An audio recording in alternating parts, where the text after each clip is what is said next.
Alright, here's my Raptor. I'm midway through a much larger project, but today I'm going to show you how to take out the steering stem bearing and seal. So this is the top seal. It's actually pretty easy to get out with just a long screwdriver. Just kind of go in there and pry that out. It's not too challenging typically. But then underneath there, you can see there is that, it's like a nut, but it has a hex head relief in it. So it's basically what you'd need to get that out of there would be like a big Allen key. But that thing is gigantic. So there's a special tool, but I actually improvised. And what I did is I obtained a bolt and a couple nuts like this. Now I'm weird, so I had this actually laying around. Most normal people might not. So if you go to a Farm and Fleet or Tractor Supply store, they'll usually have something like that. This is a 1 1/8 inch, and you might say, well, it's a SAE size. Well, it's close enough. It works well enough to fit into what would be a metric size.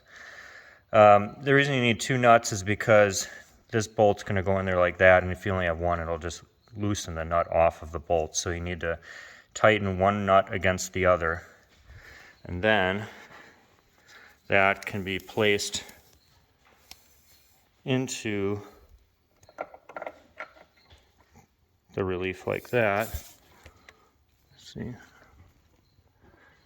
And the reason you can't just use, you can try using a nut and then putting a spacer underneath there, but this actually gets you pretty good shape. Now, I mean, there are other ways to do it, but this is how I did it. A day or two beforehand, I'll spray it with some penetrating lube and let that sit in there for a while. Now, you could just use a big wrench on there, but what I chose to do, and if you have this available, a socket like that, and then come in with a long extension like this, and it will get directly into there.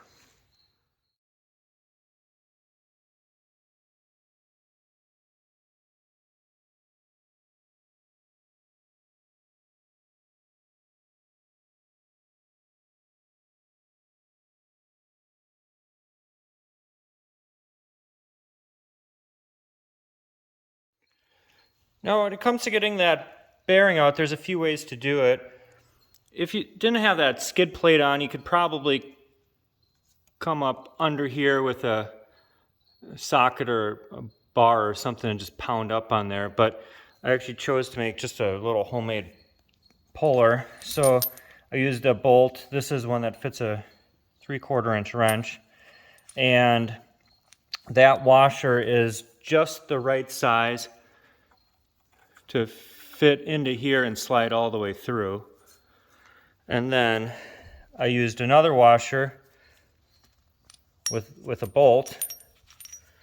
That one is big enough that it overlaps the opening. And then as you tighten the nut on that bolt, it will naturally pull up on the bearing and pull it out. And that worked really quite well.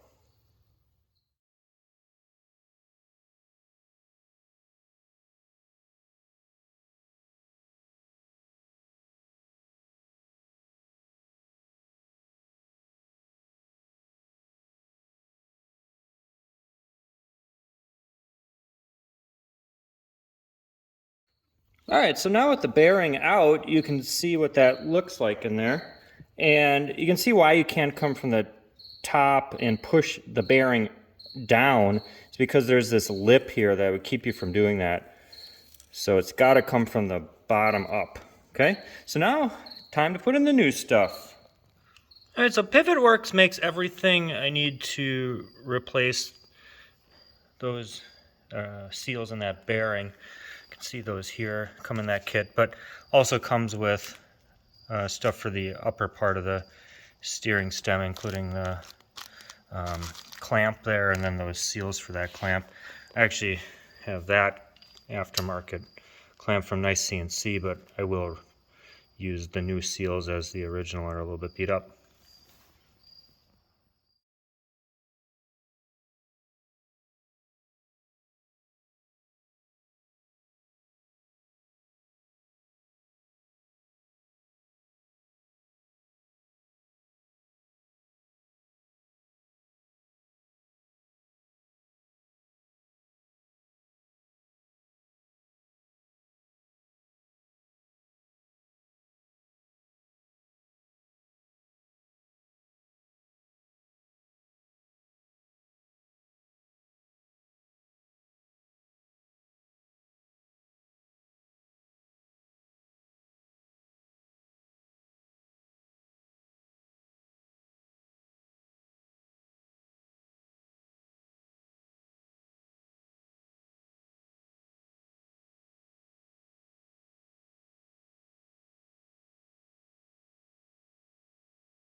So here the seals in the bearing are installed.